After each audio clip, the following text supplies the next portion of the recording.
11 सितंबर 1893 Chicago में हुए विश्व धर्म सम्मेलन में अपने अपने देशों को रिप्रेजेंट करने के लिए उनके लोग आए हुए थे और हमारे भारत से गए थे स्वामी विवेकानंद। सभी ने वहाँ पर स्पीच दी थी, लेकिन स्वामी विवेकानंद ने धर्म, हिंदुत्व, वेद, गीता और भारत पर जो स्पीच दी थी उससे पूरी की पूरी दुनिया हिल गई और वहाँ पर मौजूद हर एक व्यक्ति अपने हाथों को रोक ही नहीं पाया ताली बजाने से।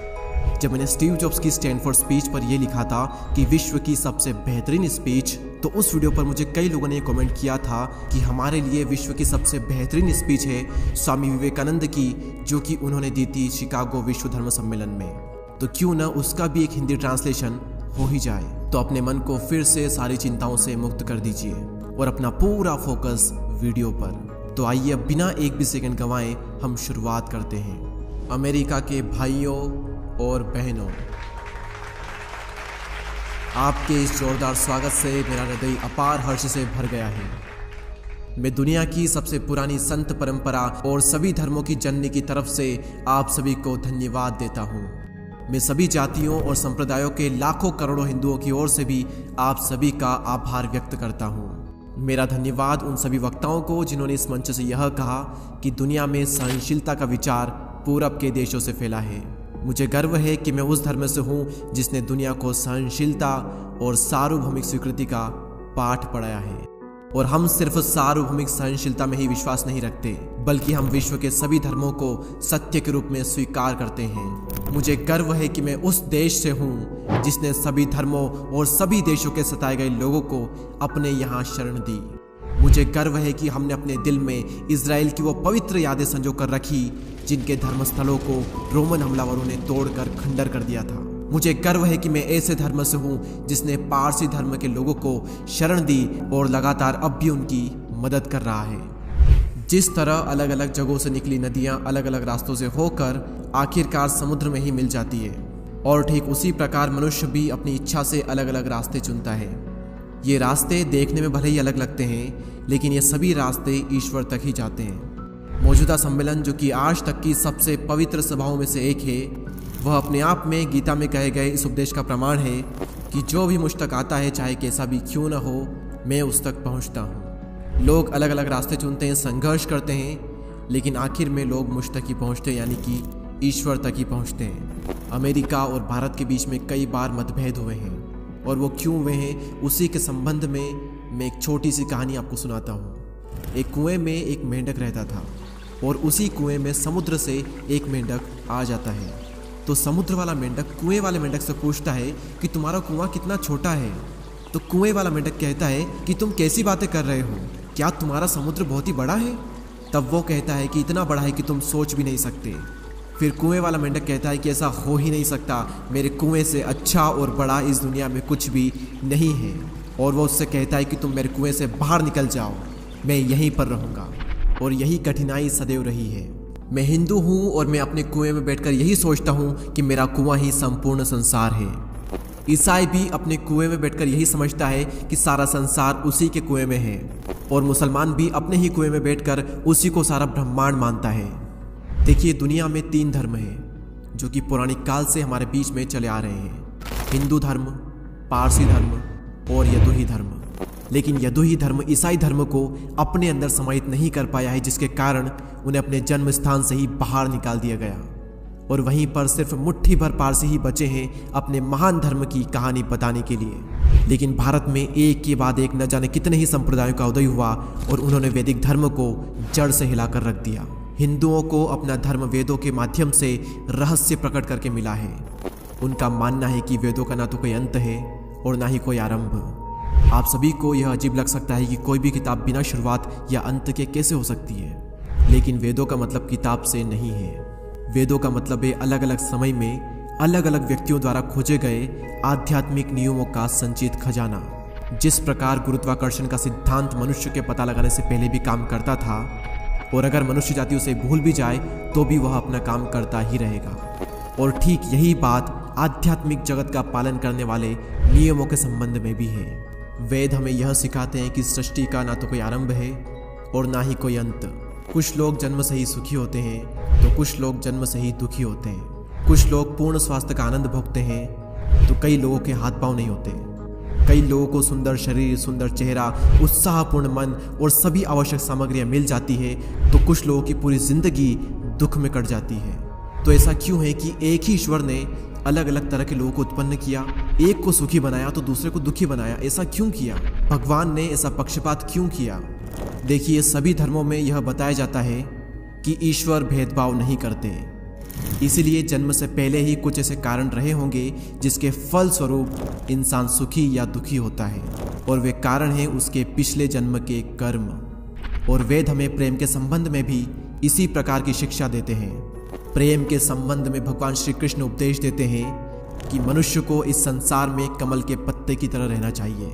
कमल का पत्ता जैसे पानी में रहकर भी उससे भीगता नहीं, उसी प्रकार मनुष्य को संसार में रहकर उसका हृदय ईश्वर में लगा रहे और हाथ कर्म में लगा रहे। इस लोक में या परलोक में पुरस्कार की आशा से ईश्वर से प्रेम करना कोई बुरी बात तो नहीं है, लेकिन केवल प्रेम के लिए ही ईश्वर से प्रेम करना सबसे अच्छा है।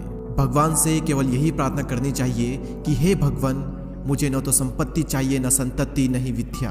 केवल इतना ही दे दे कि मैं फल की आशा छोड़कर तेरी भक्ति करूं और केवल प्रेम के लिए ही तुझ पर मेरा निस्वार्थ प्रेम हो। और मैं आपको एक बहुत ही कमाल की छोटी सी कहानी सुनाना चाहता हूँ। श्री कृष्ण के शिष्य युधिष्ठिर एक समय सम्राट थे, लेकिन उनके शत्रुओं ने यानी कौरवों ने उन्हें सिंहासन से निकाल दिया और अपनी पत्नी और भाइयों के साथ उन्हें हिमालय के जंगलों में रहना पड़ा। और वहाँ पर उनकी पत्नी द्रौपदी ने उनसे पूछा कि आप इतने श्रेष्ठ पुरुष हैं, मनुष्यों में सर्वोपरि पुण्यवान होते हुए भी आपको इतना दुख क्यों सहना पड़ रहा है?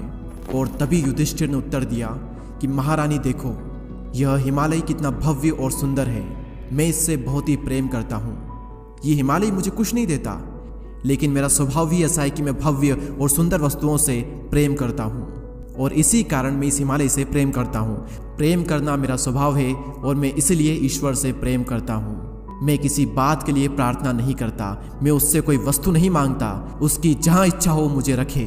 मैं सभी अवस्थाओं में केवल प्रेम करूँगा और मैं प्रेम से कोई सौदा नहीं कर सकता। अब हम दर्शन की अभिप्साओं से उतरकर ज्ञान रहित लोगों के धर्म की ओर आते हैं। और यहाँ पर मैं आपको पहले ही बता दूं कि भारतवर्ष में अनेकेश्वरवाद नहीं है और न एक देववाद से इस स्थिति की व्याख्या की जा सकती है, क्योंकि गुलाब को चाहे दूसरा कोई भी नाम क्यों न दे दो, उसकी सुगंध वैसी ही रहेगी। केवल नाम से व्याख्या नहीं की जा सकती। और बचपन की एक बात मुझे यहाँ पर याद आती है कि एक ईसाई मनुष्यों की भीड़ में खड़ा होकर अपने धर्म का उपदेश दे रहा था, और बातों ही बातों में वह हिंदुओं से कह गया कि अगर मैं तुम्हारी देव मूर्ति को एक डंडा लगाऊं तो वो मेरा क्या कर सकती है। तभी वहां पर खड़े हुए एक शख्स ने उत्तर दिया कि अगर मैं तुम्हारे ईश्वर को गाली दे दूं तो वो मेरा क्या कर सकता है। तभी उस ईसाई ने कहा कि वह मरने के बाद में तुम्हें सजा देगा। तभी वह हिंदू तन कर बोल उठा कि ठीक उसी तरीके से जब तुम मरोगे तो हमारी देव मूर्ति तुम्हें भी कठोर दंड देगी। और यहाँ पर मैं जो कहने वाला हूँ उसे ध्यान से सुनिएगा। अंधविश्वास मनुष्य का महान शत्रु है, लेकिन कट्टरता तो उससे भी बढ़कर है। और एक बात मैं आपको अवश्य बता दूं कि भारतवर्ष में मूर्ति पूजा कोई जघन्य बात नहीं है, वह कोई व्यभिचार की जननी नहीं है, बल्कि वह अविकसित मन के लिए उच्च आध्यात्मिक भाव को ग्रहण करने का एक उपाय है। अवश्य ही हिंदुओं में भी कई सारे दोष हैं, लेकिन ध्यान रखिए कि उनके दोष अपने ही शरीर को उत्पीड़ित करने तक सीमित है। वे कभी भी अपने पड़ोसियों का गला काटने नहीं जाते। एक हिंदू भले ही चिता पर अपने आप को जला डाले, लेकिन वह विधर्मियों को जलाने के लिए कभी भी अग्नि प्रज्वलित नहीं करेगा। और यहाँ पर बैठे हुए सभी ईसाइयों से मैं कुछ कहना चाहता हूँ। ईसाइयों को सदैव अपनी आलोचना सुनने के लिए तैयार रहना चाहिए, और मुझे पूरा विश्वास है कि अगर मैं आपकी आलोचना करूँगा तो आप बुरा नहीं मानेंगे। आप ईसाई लोग अपने धर्म प्रचारकों को भेजने के लिए इतने उत्सुक रहते हैं, लेकिन लोगों को भूख से मर जाने से बचाने के लिए आप कुछ क्यों नहीं करते? जब भारतवर्ष में भयानक अकाल पड़ा था तब सहस्त्रों और लाखों हिंदू लोग भूख से ही मर गए थे। तब आप ईसाइयों ने उनके लिए कुछ क्यों नहीं किया? आप हिंदुस्तान में अपने धर्म का प्रचार करते हैं, उनके लिए गिरजाघर बनाते हैं। वहाँ पर लोगों के पास में धर्म की कमी नहीं है। वहाँ पर हिंदुस्तान में लाखों लोग सूखे गले से रोटी के लिए चिल्ला रहे होते हैं। वे हमसे रोटी मांगते हैं और हम उन्हें देते हैं पत्थर। तो भूखे लोगों को धर्म सिखाना क्या उनका अपमान करना नहीं है? और यहाँ पर मैं पहले भी आप सभी से अपने गरीब भाइयों बहनों के लिए सहायता मांगने के लिए आया था, लेकिन मैं समझ गया कि ईसाइयों से और उन्हीं के देश में सहायता प्राप्त करना बहुत कठिन है। अब धार्मिक एकता के विषय में और धर्म के विषय में पहले से ही बहुत कुछ कहा जा चुका है। अब इस समय में इस संबंध में अपना मत आपके सामने नहीं रखूंगा। लेकिन हाँ, अगर कोई यह सोच रहा है कि मेरा उद्देश्य ये है कि एक धर्म की विजय हो और बाकी धर्मों का विनाश हो जाए, तो भाई ऐसा होना असंभव है। क्या मैं ये चाहता हूँ कि ईसाई लोग हिंदू हो जाएं? कदापि नहीं। तो क्या मैं ये चाहता हूँ कि हिंदू और बौद्ध लोग ईसाई हो जाएं? भगवान मुझे ऐसी इच्छा से बचाए। जिस तरीके से भूमि में बीज बो ही दिया है और मिट्टी, वायु तथा जल के साथ में उसका मिलाप करा दिया है, तो क्या वो बीज मिट्टी, वायु या फिर जल बन जाता है? बिल्कुल भी नहीं।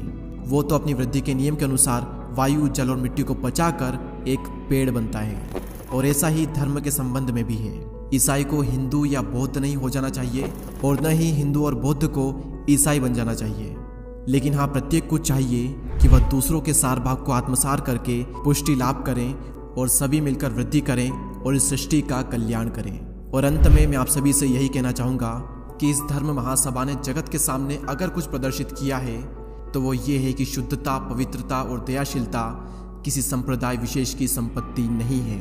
और हर धर्म ने श्रेष्ठ स्त्री पुरुषों को जन्म दिया है। और इन सभी सबूतों के बावजूद भी अगर कोई यह सोचता है कि सारे धर्म नष्ट हो जाए और केवल उसी का धर्म बचे, तो मैं उस पर अपने पूरे दिल से दया करता हूँ और उसे स्पष्ट ही बतला देता हूँ कि शीघ्र ही सारे प्रतिरोधों के बावजूद भी प्रत्येक धर्म की पताका पर यह लिखा रहेगा कि सहायता करो, लड़ो मत, आत्मसार करो, विनाश नहीं, सद्भाव और शांति रखो, मतभेद नहीं। आप सभी को मेरा कोटि कोटि धन्यवाद। दोस्तों, आपको लग रहा होगा कि ये स्पीच केवल 10-12 मिनट की है, लेकिन ऐसा बिल्कुल भी नहीं है। असल में जो स्पीच हुई थी वो लगभग 1 घंटे की थी, लेकिन मैंने और मेरी टीम ने बहुत मेहनत के बाद में इस स्पीच का बहुत ही सरल सार निकाला है। अंत में मैं आप सभी से केवल 3 चीजें मांगूंगा। पहला, आप इस वीडियो को 5 लोगों को शेयर कर दें और अपना 1 लाइक करके हमारा हौसला बढ़ाएं और सब्सक्राइब करके हमारी कम्युनिटी का पार्ट बने। मैं आप सभी के लिए ऐसे ही वीडियोस लाता रहूंगा। अगले वीडियो में फिर मिलते हैं, तब तक के लिए जय हिंद, जय भारत।